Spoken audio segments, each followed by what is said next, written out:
രാജ്യത്തിന്റെ 15ാമത് ഉപരാഷ്ട്രപതിയായി സി.പി. രാധാകൃഷ്ണനെ തിരഞ്ഞെടുത്തു.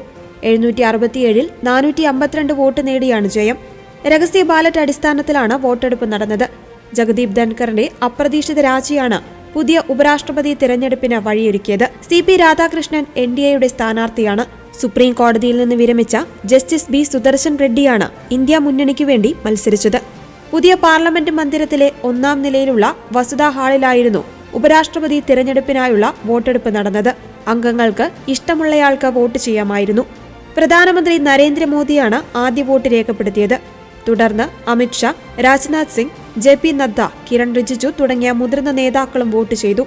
പ്രതിപക്ഷ നേതാക്കളായ രാഹുൽ ഗാന്ധി, മല്ലികാർജ്ജുൻ ഖാർഗെ, സോണിയാഗാന്ധി, പ്രിയങ്ക ഗാന്ധി എന്നിവരും വോട്ട് ചെയ്തു.